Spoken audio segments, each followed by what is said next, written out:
Hello, I am Carly Tamarin. I am one of the co-founders of Not Your Daddy's Films, and we are here for our next episode of Daddy Dailies.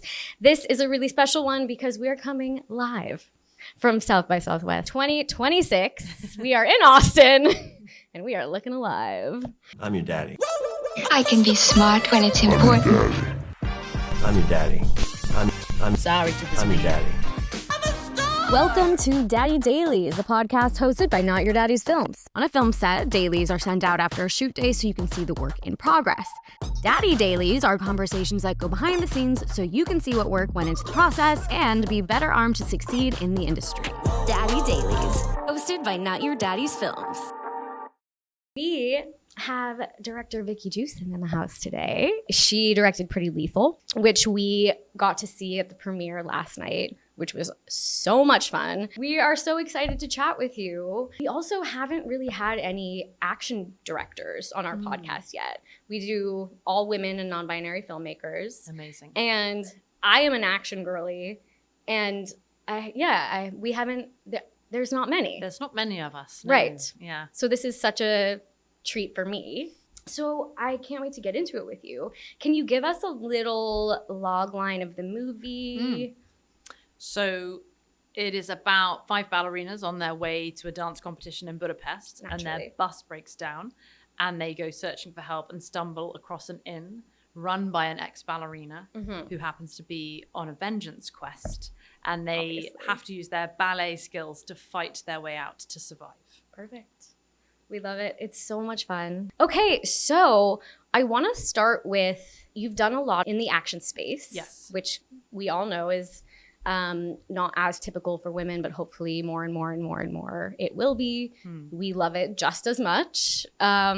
So how did you get started in this? If we take it back, was there something that happened growing up where you were like, yeah, directing?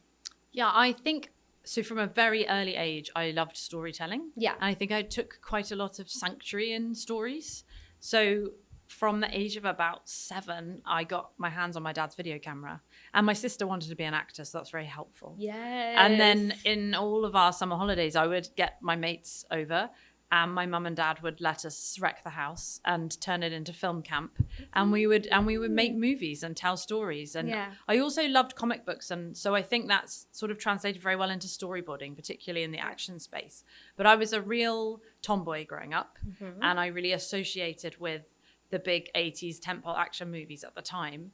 And I think because I never really saw women in those roles, you know, I was constantly making James Bond spin-offs. And it then occurred to me as I was growing up that I want to see myself in these films. Yes. And at that time, I then stumbled across Ripley and The Bride, La Femme Nikita. And I was like, okay. Yeah. And then began creating stories for that space. Yeah, I love that. And even like bringing, which you do so well in Pretty Lethal, like bringing the comedy into that too. Like not only do women get to do action in this, but women get to be funny while doing it and smart and compassionate and all of the things. So it's like that in itself is, like revolutionary, which is crazy, which is crazy to say out loud, but like it is, you know?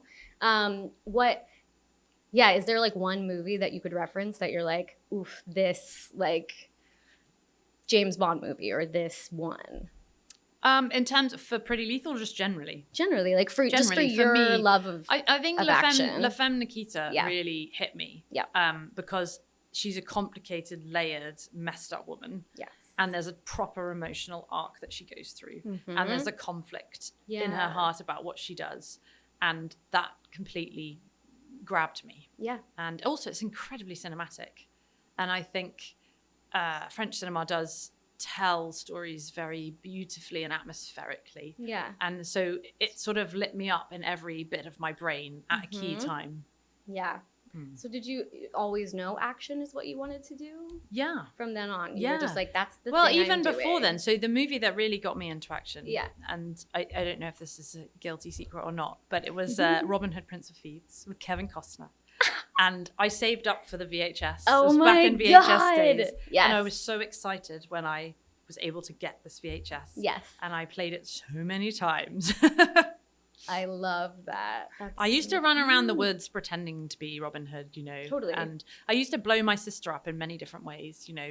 I would throw her into lakes, and Totally. I just wanted to experiment in that space. And I think also I had an older dad, and he grew up in World War II, and I grew up hearing all those stories. And he was like 12, 13 when he actually watched, air fights above, England.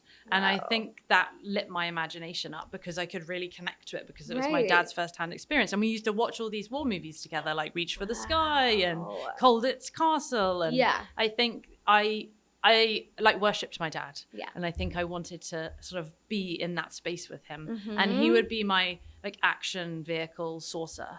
So I would be like, Dad, today I need 20 Harley Davidsons and I want them to go through the center of Oxford at midnight. And my dad would be like, all right, get in the car. And he'd drive me down to the Harley Davidson garage. He's like, go tell them what you need. And he really empowered me to be like, if you want it, you go get it. And you can do that. And then my mum let us raid her wardrobe. So costume. I was like, take my friends into her wardrobe. And then she would just let us have at it. They were the most incredible parents. Yeah. And I'm still so supportive. I don't have my dad anymore. And I lost him just before Pretty Lethal. And Pretty Lethal definitely was very helpful for me in terms of like being able to kind of carry on with living because I felt like I was doing the thing he would want me to do. Yeah, that's really beautiful. What a cool way to honor him forever too, Yes. Yeah, I feel like my parents, in a similar way, growing up, were like, what do you guys want to do? I'm one of 4. So I had a full ensemble to play with. Amazing. Like blowing each other up, running around, costumes, backyard, backwoods. Right. It really does start there with just like the permission to make stuff. Yes. And when you're young, your imagination is so free and you don't have any of these obstacles yet. Right. So you really explore. Yeah. And it's the system kind of tries to beat it out of us. I think it's very important not to let it. Yes. I agree. So how did Pretty Lethal come to you? So after my movie Close, I went out to LA with my writing partner, co-producer husband. Yes. And we kind of did the rounds and met with other producers that we might want to collaborate with. And one of those was 87 North. And obviously they have such a massive action portfolio, and sort of they were the ones that really began that sort of previs movement in terms of being able to visualize your action way in advance of shooting and then push that genre. Right. So I was very excited to be able to work with them, and they were like, we would love to find something to do with you. And then they sent me the script for Pretty Lethal, which was called Ballerina Overdrive. Right. And what grabbed me about it was the specificity to it, because I really believe, particularly all action, but I think particularly with women in the action space, to get it to really connect to an audience, if there's specificity at the heart of it, it translates even better. Yes. And Kate Frund, the writer, had written the script, I think before I boarded it, like 5 years before. Yeah. So she'd been living with it for a long time, and she has a ballet background. Right. And every single page was infused with her like love of the art form, but also the understanding that she has of the discipline and the sacrifice and the dedication and the high pain threshold of these dancers. 1,000%. So I was kind of grabbed by that. And then I loved this concept that it was all happening in one building, Dusk Till Dawn style, the raid style. Yeah. And I was like, to do that with an ensemble of women, I was very lit up about it. Yeah. And then obviously sort of like pitched my vision for it. Right. And they brought me on, and then we went on a very interesting development journey, which took, like 4 years or 3 years to get it made. Wow. Yeah. And what happens, so when you pitch to take on this project, do you think it was part of your vision that like grabbed it for them, that won it for you? I think it was, they already sort of knew my work and had an appetite to find something with me. And I think that was because in my previous movie, I really focused on the authenticity of the character. And that was a female bodyguard. And also figuring out and letting the character's story drive the action, that it's emotionally driven, and that's what you're showing up for. And then the action is on top of that. Yeah. So the scenes are progressing the story or the character. They're not just action scenes for action's sake. Right. And so my pitch was very much in line with that and focusing on that and then building out the world from ballet as the starting point. And I think visually as well, I had a kind of very exciting, colorful deck because I wanted to bring that theatrical experience into the film. Right. And the tone of the movie is bonkers. Yeah. And I think I had just a very strong take on that from the beginning, which then kind of bred a confidence. Right. Yeah. Yeah. Hopefully. I say hopefully. We've made the film, so I think I can now own that. Yeah, absolutely. I mean, it's so effective in that. And like, ballet is so theatrical. The location is so theatrical. I can't wait to talk about that too. And it just merges so well. I mean, like as a dancer and somebody who has studied different types of martial arts for a long time and an actor and a director, it's just like, this is such a great merging of all of the things. And I think dance on camera can be a tough thing for people. Yes. And the way you edit it is so important because really, especially with ballet, it's like elongating those lines, making sure you can see like that shot when she does the full kick in the front. Yeah. And you know, like and just seeing that whole scope of it. To get the camera far enough back in that basement. That was a challenge. The whole time I was just like, how? What was the space like? Like, how did she do this? It was just, but it was done so well. Thank you. And it's like, as a dancer, I appreciate that so much because it's like, that's what you want.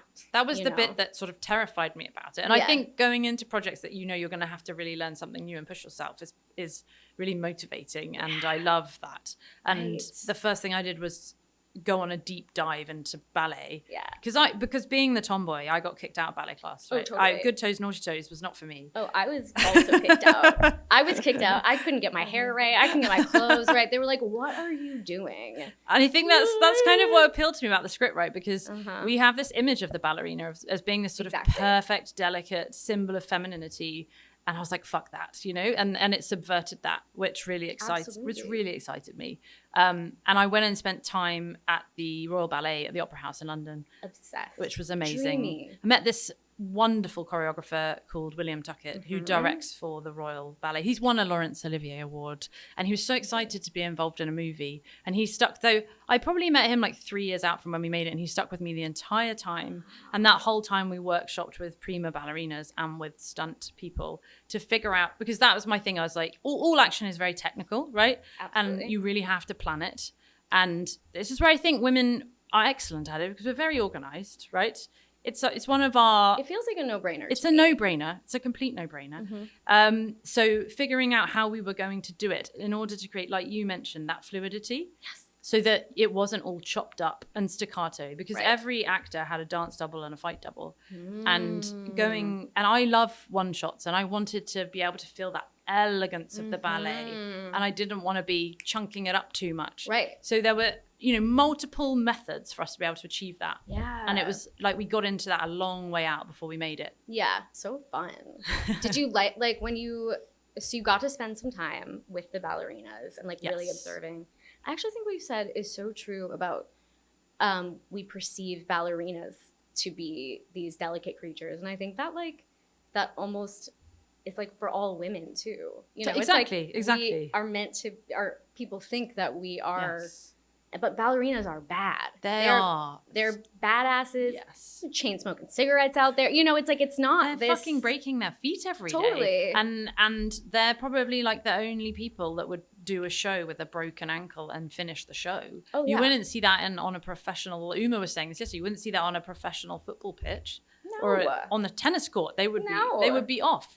And they're dedication to their bodies. And they said to me that they see them as their armor against the world, which I found really interesting. I mean, and your posture, like when you walk into a room, you can tell you have this respect for your body because it's your tool, right? Yeah. And that is a very different way to move through life. Totally. And I really wanted to honor that. Yes. Yeah. Like I feel like because I can feel each muscle too, it's like it makes me feel safer in the world. Yeah, that's what they said. Yeah. Yeah. Which is just such a fun thing to bring even further to life. Yes, it's in like a to film. put that into the extreme scenario and go, okay, so let's take every girl's worst nightmare. You're locked in a cell with a creepy guy, and you're gonna fight or you're screwed.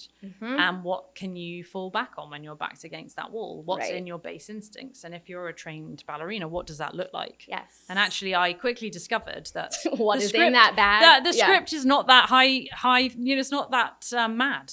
Because when you first say the concept, you could think, oh, it's all a bit far-fetched, but actually I got in there and I was like, no, it's not. They really could do this, and you really wouldn't want to mess with one of them. I always think about like in Zoolander when he's like, but why male models? It's like they're so trained to be these killers, and I have always thought like, okay, but what about dancers?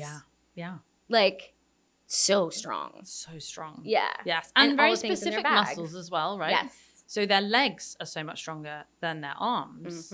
And so we were like, well, that should be leading the way that they fight. It was so fun. It was so fun. You could really see all of that preparation in there. Good. What do you start with that? Like, what is step one? So you've got the choreographer, you've got the stunt choreographer, you've got you, cinematographer. Like, what is step one of building a Step one was to create like a glossary of ballet moves. So it was a lot of workshopping. It was a lot of like low pressure time, like not when you actually hit proper prep, time is so precious. Yes. So I wanted to do prep outside of that, like very everything must happen now environment, so we could play. So we workshopped, and I wanted to create like a glossary, like a video glossary diary of ballet moves, because I was like, I need to learn everything. Totally. And then I also wanted to do interviews with prima ballerinas about their lives, about what it's taken them to get to where they've got to, how they interrelate as a group, where do the tensions come from, what's the dramas. I was like, I want the gossip. Give me the gossip. And then their bags as well. Like I went into a class and I just watched them, how they go into their classes, how they warm up, how they stretch, the level of flexibility that you immediately see, the fact they can dislocate their joints, no problem whatsoever. The razor blades. That's the first like thing sort of that happens where you're like, oh shit. Like when she gets, I mean, I don't know spoilers, but like gets out of her, binds by being like crack, like, and I was like, yeah, so it's cool. Superheroes. Yes, it really is. It is, but they can really do it. Yeah, insane. So we did a lot of workshopping, and that grew that knowledge base. Yes. So then, when we were then entering into like official prep, we set up a sort of stunt studio in the UK at Film Studios for, I think that was 6 weeks of our prep. Okay. And we had 10 professional ballerinas every day, 10 stunt people every day, the designers, not the cinematographer yet, although he joined us, I think, like week 3. Yeah. And the morning was more workshopping. It was more like getting the stunt people and the ballerinas to really like merge and become one, to figure out where these strengths and weaknesses could come from. And then we had a massive whiteboard upstairs. And I'm a big believer that every fight scene needs to progress story and character. Yes. So we put all of the characters' names up on the whiteboard. And for each fight, we were like, okay, where's their character at now in the story? What's the individual moment that we're going to push in this fight scene? And how does that affect the story of the fight that we're telling? Yes. Because I really feel like action works so well when you're not doing that thing as an audience where you sort of sit back and go, oh, okay, now it's a set piece. Spectacle drifted off. Right. I want the audience to feel on the edge of their seat, terrified for if they're going to survive and to get those stakes across. Right. So you have to really respect that each set piece is a story of its own, I think. Oh, for sure. And too, it's like you can see them, they're not trained killers. Like in a John Wick where everyone's trained killer. You watch them grow. Yes. I wanted them to find ballet foo on the screen, so we discover ballet it with foo. Tell me about ballet foo. Ballet foo is what, I guess, the term we invented. I love it. When we were going from a dance move to a fight move. Exactly as you said, they're not trained killers. And I didn't want to overtrain them in fighting because they wouldn't have had that skill set. No. I wanted it to be the messy, ugly, gritty thing where women are just fighting for their lives. That scene in True Romance with Patricia Arquette in the bathroom, that for me is always what I go back to. It's like my touchstone. Yes. Because you really don't know if she's going to make it. And it feels true to our experience of feeling threatened in an environment like that. It's the worst nightmare situation. Yes. And then when she overcomes it and she triumphs, the feeling that you get as an audience is very impactful. Yes. Totally. And how fun too to have these great actresses. Oh, yes. That, really keep it so, I mean, the tone it's tricky. Yes.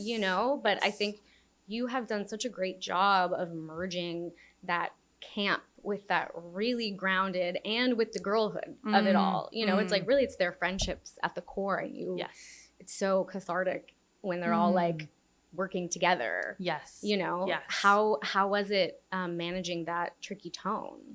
So it was definitely something I was very conscious of from the get-go. And I was like, so the movie goes bonkers and wild at times. And I was like, how can we earn those moments? And it was twofold. One was the cast. So I felt that because they are real women and they're not fighters and they're not assassins and they're not high concept people, they're like people we can relate to, who have all our problems and all our normal day-to-day lives stuff. That's why I wanted the gossip off the ballerinas. Totally. I was like, this is about friendship. This is about teamwork. Yeah. The theme of the movie for me is about childhood dreams, right? Yes. And how the power of when you work together that can unlock achieving that. So they are our sort of like pathway into the madness. And I think they keep us grounded for then the absurdity. Yeah. But also the inn itself, because it is Devorah's space, played by Uma Thurman, I wanted it to be a physical embodiment of her. Yes. And I felt there were these great opportunities for visual reveals of her character that could push the tone and lean into the camp, but that would work because they were connected to her character first and foremost. So like in her office, there's a bit of a spoiler, but the shoes, the 2000 ballet shoes. We'll say it before this. Spoilers here. Yeah. Go watch it if you haven't, and then come back. We're safe. That's a good idea. Yeah. We're safe. Yeah. So every single pair of point shoes that she ever wore, I thought she would hang them from her ceiling and as a shrine to what she lost. Because she's stuck in this, talking of childhood dreams, she's stuck in this moment where her life was robbed from her. And that was on that transition between like childhood to adulthood. And that's a sort of very potent place to get stuck. And Uma really got that. Oof. And so Uma calls it like, I was a heartbroken heavy. And so then I think that allowed us to occasionally dial into moments of emotional truth, but then also be able to push the tone and have some real fun with it. Yes. Like the music box when we reveal the leg. That was, for me, I was like, I want an image that speaks to this childhood dream, but the fact that she's now broken it. And it's like, let's put her in a real life-size music box. Yes. And she's the ballerina in the middle, and the metal leg, spoiler, is the broken turning thing that she's. It was so cool how you shot that too with the mirrors. And it's like she's a fractured person. Exactly. Which I think we all are. Yes. And dancers especially, because there's a time limit no matter what. Yes. Yes. And so it's just like, oof. Yes. You feel for her. And that's the immeasurable talent of Uma. Yeah. And I think because we created this world, for me it was always like, if I can create this rich world based on ballet and everything comes back to ballet, that's going to allow us a safe place to then grab at this tone. Yes. And the production design team were incredible at doing that. My God. Yeah. That house. Yeah. I was like salivating. Like the tactile, but also, action and ballet specifically is like, it is so tactile. It's about the costumes and the details and everything. The texture. And the textures. That's the word and so I went on about.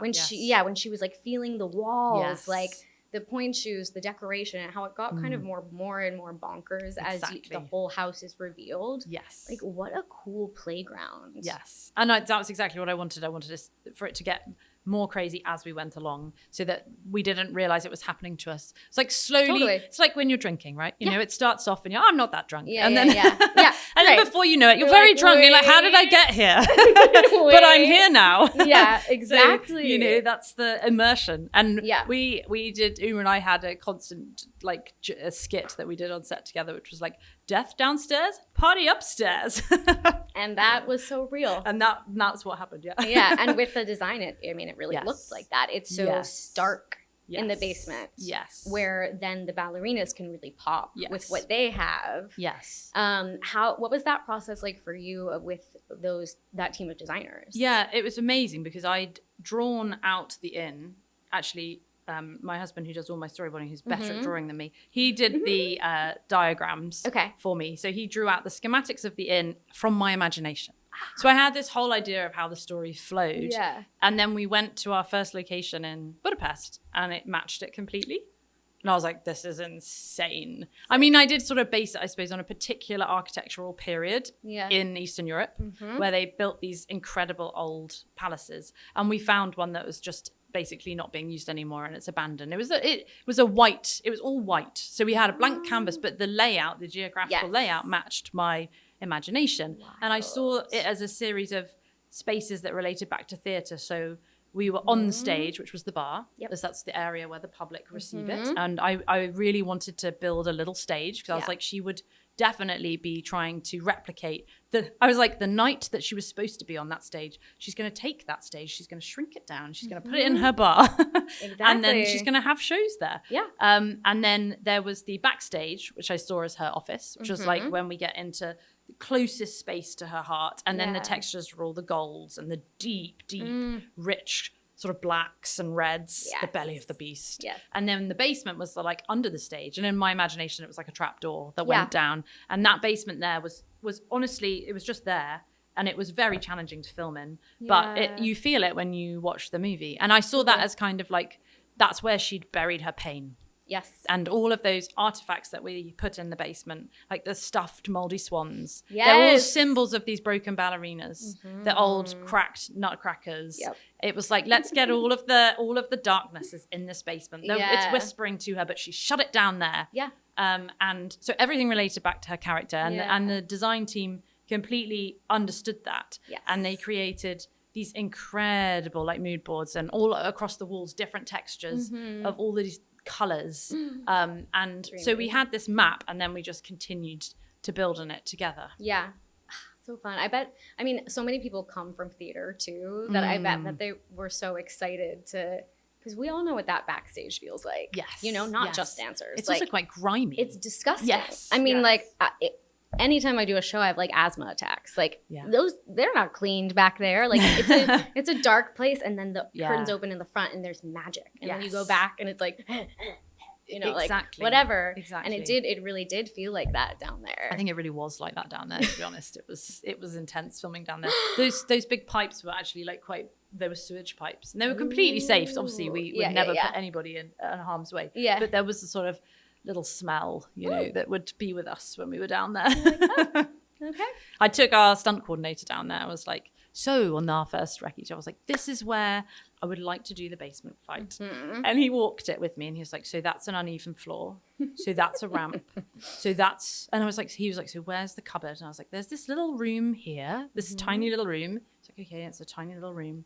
And I was like waiting for it, and he was like, yeah, I'll make this work. Like, you're a legend. Oh my God. There's like the shot of when all the girls are hiding in their various places, like folded in half. Oh, in the kitchen. That was such fun. I was screaming. Were you? Because it's just, I mean, it's so true. It's like other action movies have like the contortionist that does, like Ocean's 11, the guy that flips and does the things. But it's like all these ballerinas, like they already got that on lock. They do. They totally do.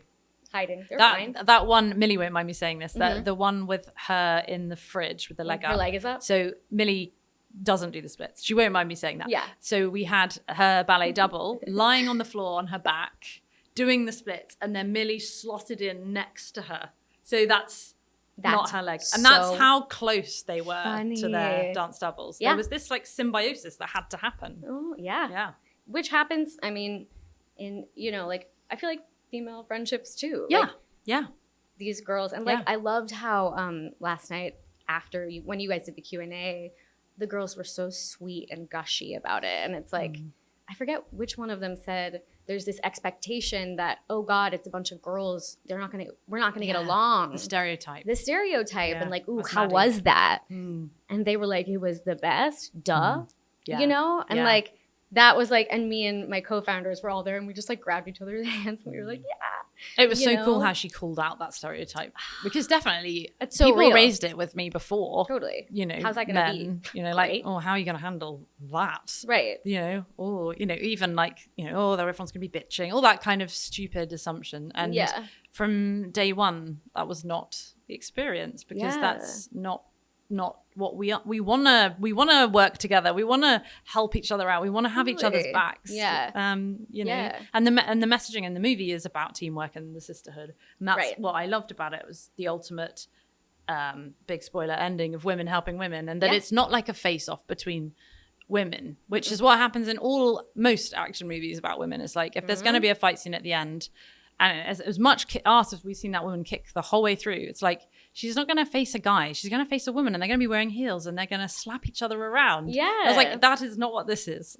Nope, no final girl here. No, they're going to be like, yeah, you guys get out of here, you go live the dream beautiful. I couldn't have. Yeah. And even Uma said that last night too at the Q&A, where she was like, how cool that I now get to like give back. Like, this is my wildest dream. Like, that will make me cry right now, but it is profound. Yeah. What she said last night. Because she is the action girl. Yes. You know, like that we all looked at and we were like, yes, holy shit. Like, I don't have to be girly. I don't have to be. Exactly. I can kick some fucking ass. Exactly. And for her to then gift that and hold that power on set to like, that sets the tone. Totally does. Yeah. She's an inspirational life force, Uma.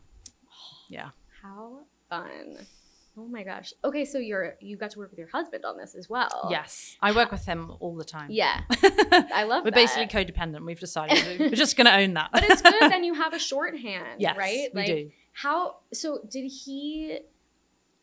he shot some stuff too? Like, did he do second unit? He did. Yes. Okay. Yeah. So can you tell us a little bit, because I think we haven't talked so much about action on this podcast. So how do you guys utilize that second unit in action? To be honest, that's different than a normal. he didn't shoot that much action second unit. We didn't have the budget available to do a full like movie level second unit action sort of department.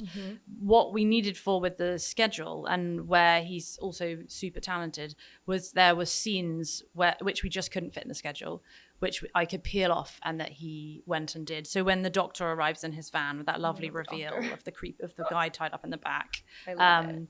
With the guy burning the stuff outside. I did also very much tease my husband about the wheelbarrow shot. He's very proud of that shot every time it comes on. He's had posters made up, sub posters, the wheelbarrow. That is so So funny. he's done that on all the films that we've made together. And I actually shot I'd say I shot 99% of the action. And then Rupert worked with our stunt team on there was like 1 day of second unit action.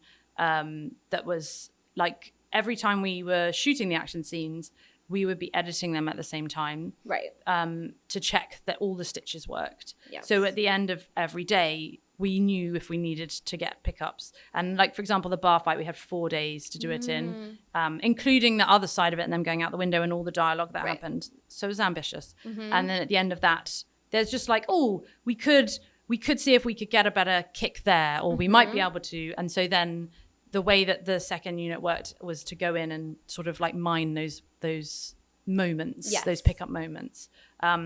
But I was quite determined, because I wanted the action to feel so character driven. Yes. To be there to pull those individual character arcs through as much as possible. Yes. So fun. How long did you guys shoot for? I think I always blank it afterwards. I think it was 36 days. Oh, wow. He's holding his fingers up for me. No, 36 days? 6 weeks. Wow. 6 weeks. It's fast. It's fast. It's so fast, which is where the second unit comes in very beautifully. Yes. Totally. And you have to be even that much more specific. Yeah, and I think also because we are a creative team, and we normally write together, and we've made movies together for 20 years, it's like having a shared brain. Yeah. So there's a huge amount of trust there. And normally Rupert's like my creative producer on our work, and there's a huge strength to that, because I know that my vision is going to get fought for. Yeah. Because he really cares, and he doesn't want to have to tell me that, Right. I can't have that extra camera. No, people always are like, yeah, but can he say no to you? Does it work like that? I was like, yes, of course it works like that. I might not listen, but that's fine. That's amazing. There's an honesty when you're that, close. Yeah. That actually cuts through a lot of the bullshit, and then you can really get to the creative heart of what you're trying to achieve. That's so true. So true. Is there anything that really surprised you or you found challenging that you weren't anticipating when shooting this? I feel that all the challenges were anticipated because it was so clear going in to shoot the dancing, and not actually the ballet food because we'd so sorted it out in advance. I think probably the most challenging thing was shooting the dance sequences that aren't to do with fighting. Yes. And making sure that we did justice to them. Yes. And sort of setting up all those characters at the beginning in their rehearsal and showing that there was enough of a problem within the team that was damaging their ability to perform, but not so much so that you wouldn't believe that they were going to the competition. So that was a very fine line to try and walk, to see the friction, but still establish that they were prima fucking ballerinas. Exactly. So that was probably more of a challenge. And we shot all of the dance stuff in our first week of filming, which is an ambitious way to start. And the end dance was a day. So we did the bus scene on the first day. The second and the third day, we were at the ballet studio doing all of the opening scenes. Yes. And then the fourth day, we were in the theatre doing the end big finale dance. Yeah. So that was high pressure first week. But it was because we had our dance choreographer there. And because we set up this ballet boot camp and the whole cast came 3 weeks out to every single day. I wanted it to be like summer camp. It was very scheduled to train. That was when it was most fresh in their minds. And we knew when we started shooting, they wouldn't have the time to keep up that disciplined rehearsal. Totally. So we were like, we must catch it whilst it's fresh. Yeah. But that was intense for the whole crew to start at that, like, okay, we cannot, we have to get this. Right. And also where we shot at the theatre in Budapest, they only had availability on that one day. So there was no chance of being able to go back. We could not mess it up. And on the first day, when we turned up to shoot, we had these huge those big floaty light things. Yes. And it was broken. And we lost 2 hours of the day before we'd even started. And I was like, oh my God. And we're so early on in the shoot, I didn't really want to go into overtime because the pressure is on you as a director at that point to be 100%. Like, show you can deliver. So even though clearly there was things outside of my control, we did still make the day. Yeah, there we go. But yeah, I mean, it is like being a director, it's you set the tone. Yes. And if you say, it's fine, you have to make everybody, you really have to just be like, I think, really emotionally intelligent to like be able to set that tone in the way you want to with all the different characters involved and personality types involved. Yes. And not breed stress. Like I don't like a stressed set. Right. I want everyone to have fun. I mess around on set. And I'm incredibly organized and focused, but I want people to feel free to bring their voice to the table and to collaborate. Yeah. Because it goes back to, making films with my friends when I was a kid. That was the joy of it. Yeah. And everybody, you're so lucky, aren't you, when you meet heads of department who share your vision and your passion. Yeah. And I was very fortunate in Pretty Lethal that everybody was obsessed with the film. My cinematographer said to me every single day, I love this movie. Cute. And you can't, that's such a gift. Yeah. He wasn't just coming to work, he genuinely loved the movie. He was very passionate about it. Yeah, and I think when you're having fun, the people making it are having fun. Yes. That really shows. Yes. And everybody feels, also the other big thing I believe in is making everybody feel safe. Yes. And particularly my cast and protecting them. And they were pushing themselves so hard every day. And so I wanted them to feel really respected and really safe, and that we all had their backs and that nobody was going to get pushed out of their comfort zones. And how lovely. I mean, that's dreamy for like an actor. You know what I mean? Like, I really started directing because I had been on as an actor on so many sets and felt so unsafe for my whole life. Yeah. And then when with Not Your Daddy's happened, this company, and we just started really collecting like women in film. And it's like, okay, maybe sometimes I don't have to be. Now I'm so happy to be an actor because I can really trust. Yes. You know what I mean? Yes. And like, you can set that up for those girls. Yes. And show them a different version. Yes. And I feel that it sort of feels like that's very in the news at the moment. Yeah. What with Hamnet and everything that Chloe's been saying about how she runs a set. I feel that this kind of cultural change is happening in terms of the female impact on a film set, which is really positive and wonderful to be part of. Yeah. Yeah. But does it feel also like a lot of pressure sometimes, you know, like? No, I because I'm just me, so I'm just being authentic to how I want to run things and the kind of leader that I am. Yeah. So I think the only days where it feels pressure is if there's like one person having a bad day that then like spilling out and changing the atmosphere.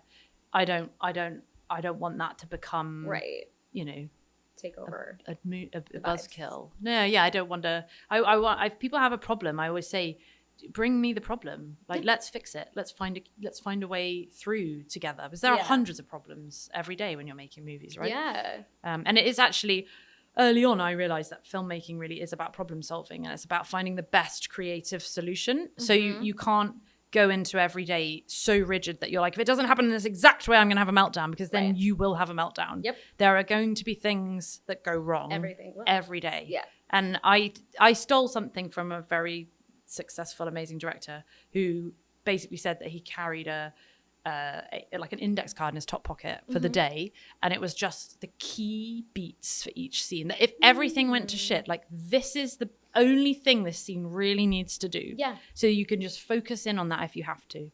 And I love that. do that now. And also Chris Nolan does this thing where he writes the whole movie on one piece of paper so he can see it. And I do that too. And that is immensely helpful. Yeah. Yeah, because then it's like, what do you come back to? What can be let go? Yeah. What's the focus? What's the most... Right. Because when you're sat in the edit, it really does become so much simpler in some ways. You get that, you step back from it and you see that each scene is a beat on the way to the big, you know, on the big art, on the big journey that you're telling. And you actually don't want too many beats in each scene, because you want to lead your audience. Yeah, keeping that simple enough. Well, and also like so much is shown through that action and the dance and stuff too. It's like it almost, what I loved is it's too about, it wasn't overwritten because there was so much that was said non-verbally. Yes. You know? Yes. I was like, man, you can really see like the point of this. It was just, it's just such a good time. So exactly. It's fun. It's very aware of itself, that it's there to have fun, and that it's celebrating genre, and it's celebrating going to the cinema or watching a movie with your friends and getting the popcorn out and having a great time. Yes. I feel like it's very... Kate grew up in the 80s, as did I, and I do feel it's a bit of a homage to those movies, you know? Yes. Yeah. So many funny little moments too. So the writer plays a character as well. Yes. Which is so... She's adorable in it. But I love that there were a few moments where you could see her doing stuff in the background. Like, she's still sort of karaokeing at one point when like shit is going down. Yes. And I just couldn't stop giggling at that. Just being like, they're having a great time. Yes. They're just really having fun over there. Yes. You know, like just doing stuff that makes each other and themselves laugh. Yes, that was one of my more outlandish ideas. Yeah. I loved it. I was like, I see. We did have a whole sequence of her like crawling off the stage at one point and making her way. We get a tiny bit of it, making her way to hide back around the booth. Yeah. But I love that she's the one that goes over to Pasha and she's like, give me the gun. Yes. And he's the worst hiding. And she's like, I'll get it done. Yep. Yeah. She sure does. Women are taking care of business. They are. Okay, so let's quickly talk about the cast, like the casting process. Yeah. Because obviously Maddie comes from a dance background, but you still need to have, you know, a double for her. Yes. She did do the majority of her dancing. Yeah. Like 98%. Yeah. How fun. Yeah. It was amazing. And that's dreamy for a dancer. Yes. To get to do. I mean, she chose to do it. She had a double there. Oh, for sure. But she chose to do it. Yeah. Yeah. I love that. She has her own distinctive, unique style, which is a sort of emotionally raw, amazing thing to watch. And I think you particularly feel that when she does her first like charge in the basement. She sort of owns it, and there is no other person except Maddie Ziegler that could do it in that specific way in that moment. Yeah, I always think too that a lot of times dancers are like the best actors. They don't even know it because there is such intensity and they can't use their voice. And so it's like all through the eyes. Yes. And I could really see that with her. Yes. And like the way you shot her, there is just that, there's this a killer intensity. She does have that. And it was just so fun to see because dancers have that. Yeah. And to get to showcase that. They have to like get the soul out through the eyes. Have to. Yeah. Yeah. Yeah. Which is so fun. And what about, I mean, the other girls were fantastic. Yeah. Lana has Such a good dance casting. background. Yes. She was at the Joffrey Company in LA as a proper ballerina. Oh my God. Yeah. And so she went back to it. But she was so happy And too. she was she was attached to the movie for a long time before we actually got to make it. And she took it upon herself to go and get training again. So she was like, she was doing a lot of her own stuff as well. So fun. Yeah. Which was great for, you know, their like relationship and their friction is sort of that core key development that like symbolizes the teamwork, that it ripples across the rest of the gang. Oh, for sure. Yeah. But they're all so unique. They all brought their own unique, distinct voice to each character. And I think that's what makes the ensemble so fun. One of the first things we did was we met for I wanted to do the first time we were all together, like a table read, but without them feeling watched or judged. Yeah. So it was just me and them. And we did it in a park in Budapest. And I asked them, who's your favorite in the group? Why? Who pisses you off? Yeah. What do you think of this person? And sort of got them to start thinking about those group dynamics very early on. And the moment we started reading, their individual characters just went whoop out. Yep. Avantika is so smart. She's so smart. She makes some incredible choices, and she's so funny. So funny. So funny. And so her character, it has a drug trip. Yes. When all this goes down. Yes. Which was so funny. Yes. I mean, we were howling. But everybody was so into that last night. I loved it. Yeah. But it's so real because it's like when you are on drugs,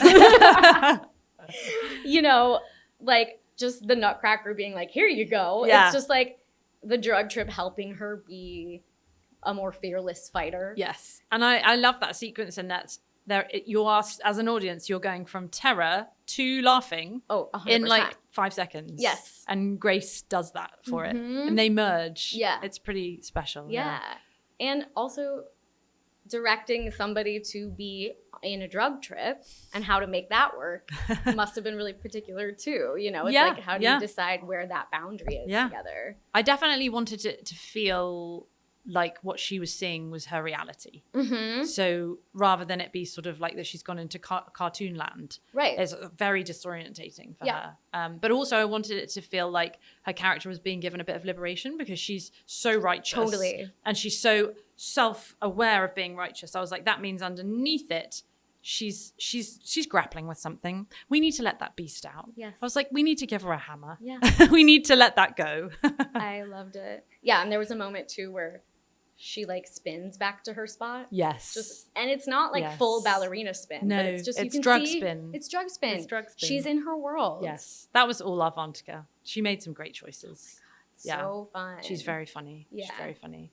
And Millicent Simmons and Iris Apatow's relationship on screen is so gorgeous to watch.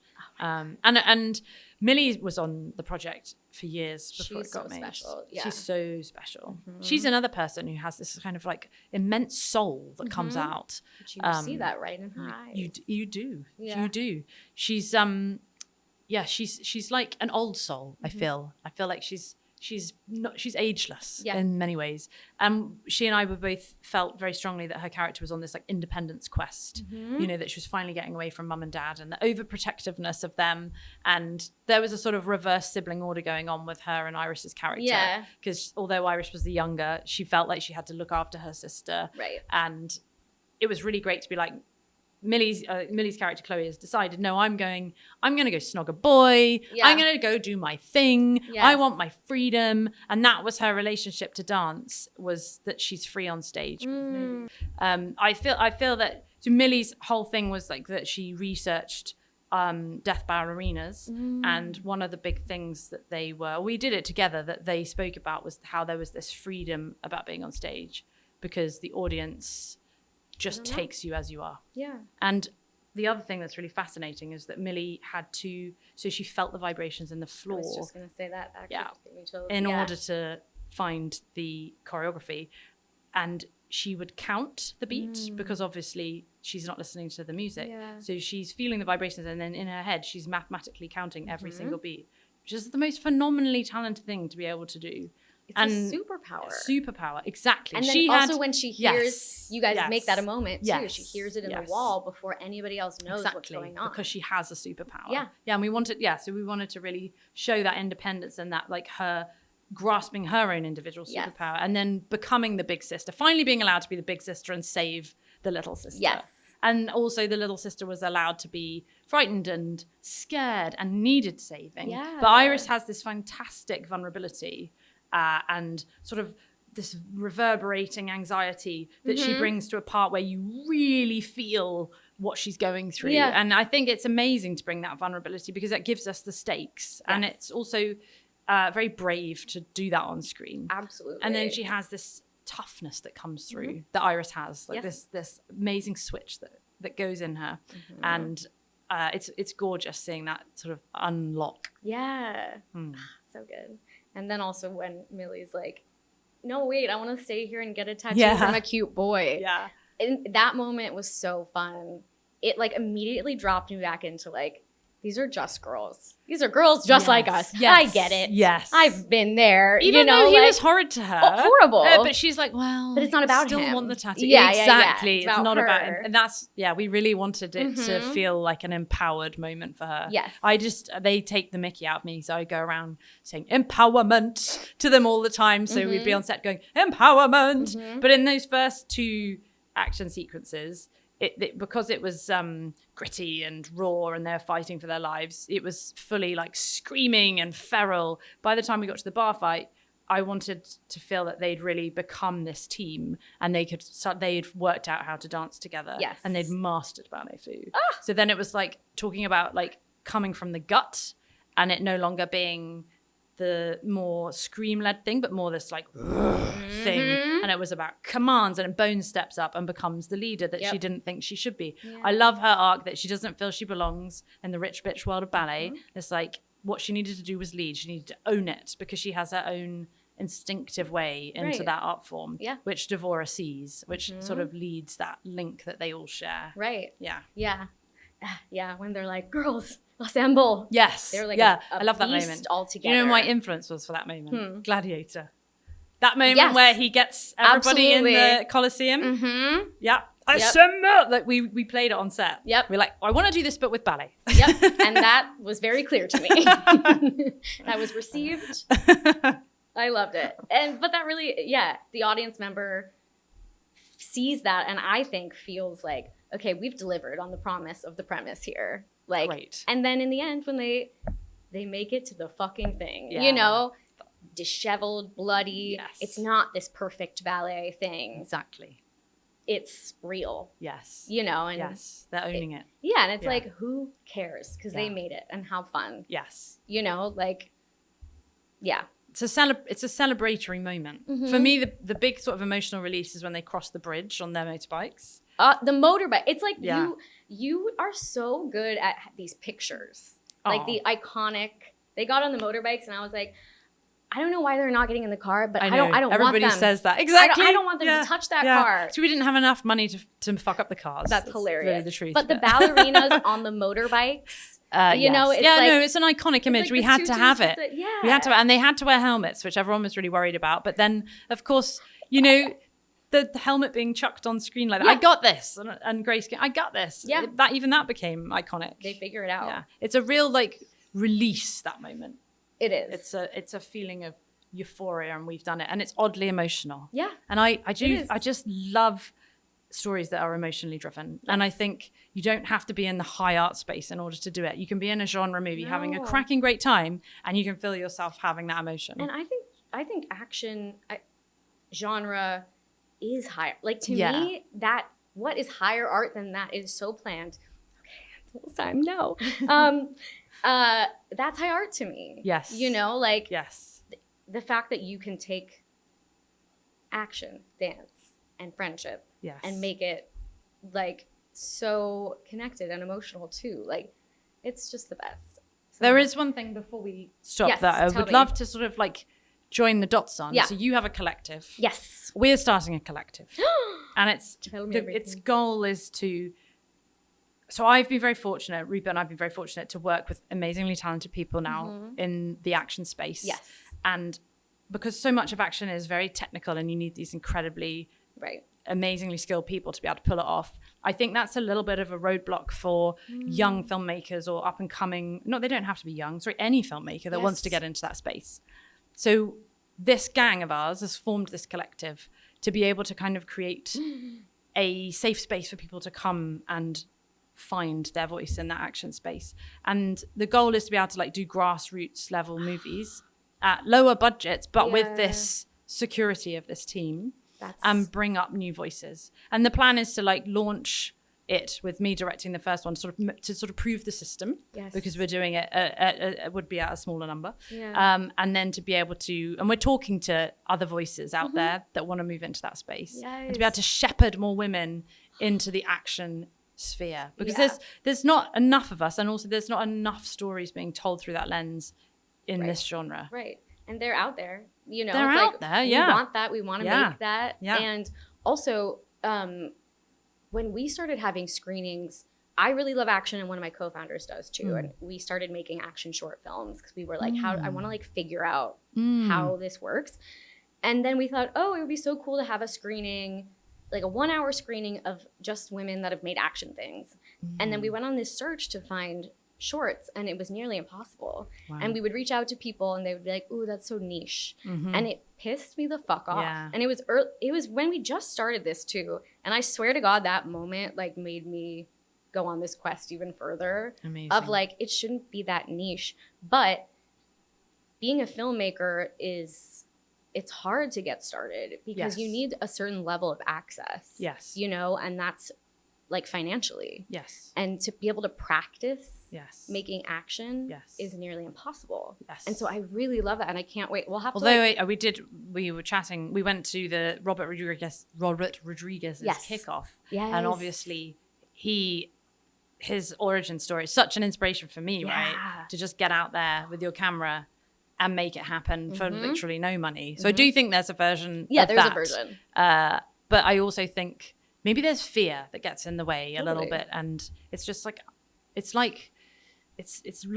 getting rid of that mystique around it and being like, and just saying you can do this, you know. Yeah. If you want to tell stories in that space, I think you have to love it. Yes. You have to love it. Yes. But then, you know, watching you, listening to you, and hopefully people listening to this podcast too can hear this and be like, oh, she says I can do it. Like, okay.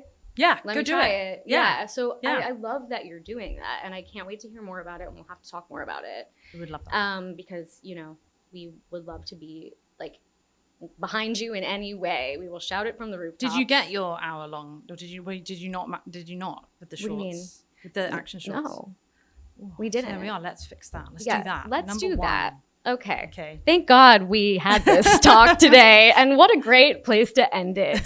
So TBD, maybe we'll do another interview at some point on this collective as you guys continue to develop it. So thank you so much for chatting with us today. This has been amazing. And everybody watch the film. It's going to be out on 25th of March. We can't wait to show our girlies your movie. Thank you so much. Thanks for your support. Thank the you. movie. Oh It's my been God. wonderful. Easy. A dancer who's a director, who's an actor. I mean, there couldn't be a better person. I know. I was like, that's why I said I'm doing this interview. I want to talk about it. Okay. Well, thank you so much. Thank you. Daddy Dailies is a production of Not Your Daddy's Films, a social impact organization dedicated to educating and empowering women and non-binary creatives in TV and film. If you like what you heard today, click subscribe and leave us a positive review. If you want more Daddy episode insights and to be the first to know about in-person events, follow Daddy Dailies Pod and NYD Films on Instagram and TikTok. Daddy Dailies is edited by Vika Stubblebine and Carly Tamarin. See you next time, Daddy.